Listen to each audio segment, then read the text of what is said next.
I had an opportunity to visit with a couple of people. I was pretty adamant. I wouldn't say pretty. I was adamant that Dan Quinn was going to get that job, right, Jeffrey? You sure were. I was very, with him. That's what you told the people. I did. I told the people. Right to their face. I did. But there seems to be some things that have kind of gotten in the way of all that and how that happened. And I find it interesting that, John Elway, right, steps aside as the general manager there. Well, John Elway influenced this thing in George Payton. Payton.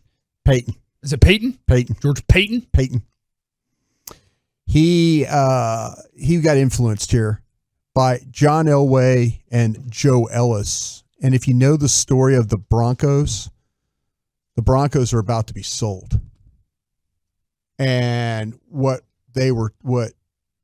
I was told is George was told that hiring another defensive coach was a bad idea. Uh-oh. And so, they had gone through John Fox.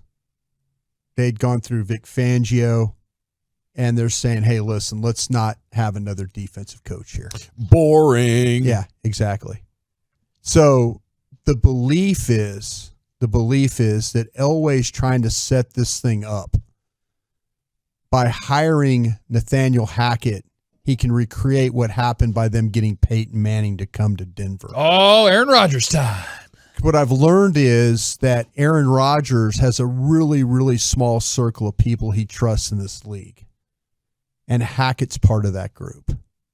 Well, yeah, he only trusts stuff that's on YouTube.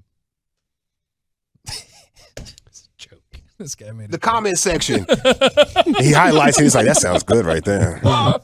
Put that from my repertoire. That was a joke about, don't worry about it. What was the joke? Oh, man. I'm going to make you explain yourself if you're going to throw that out there. Just vaccine jokes. Gotcha. Vaccine joke. Gotcha. But yeah, the belief is that Elway is trying to recreate that's when they got Peyton Manning and how they were able to kind of the fortunes of the organization. Hey, if Nathaniel Hackett gets you Aaron Rodgers, you hire Nathaniel Hackett 10 times out of 10. Yeah. Done and done. So I don't know necessarily if George wants to give up picks and stuff for what's about to happen in Green Bay. Yeah. But it seems like to me that just talking to a couple of people that John Elway and Joe Ellis runs the trust that's about to sell the team.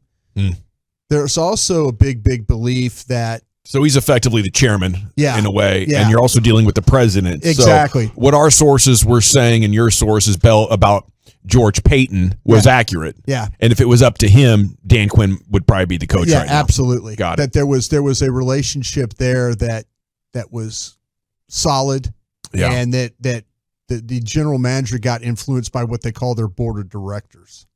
Yeah. And then Aaron Rodgers loses, and the story changed very quickly over the matter of like 24 hours. They're kind of feeling like that with the team also being up for sale, that if you find a way to potentially land Aaron Rodgers.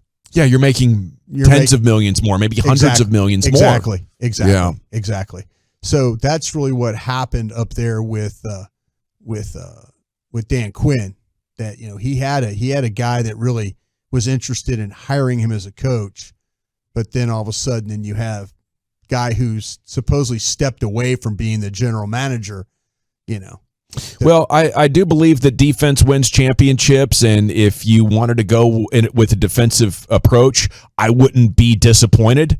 But when you're talking about marketing, offense is so much more sexy. Offense is so much you can get an offensive coach, and even if it's not Aaron Rodgers, you can tell a prospective buyer, yeah, but we're going to get a young quarterback soon, and we got this guy who was just with Aaron Rodgers. Like the pitch in the boardroom as you're trying to close the business, I think is a lot more convincing than, we're going to try to win games 20-16. We got this great defensive guy in here, and the guys really like him. The players are really going to rally around Dan Quinn. That doesn't sell season tickets. That doesn't get like TV executives fired up to have you in their prime spots. It doesn't do as much for your brand. You can believe in winning with defense if you're John Elway or Mr.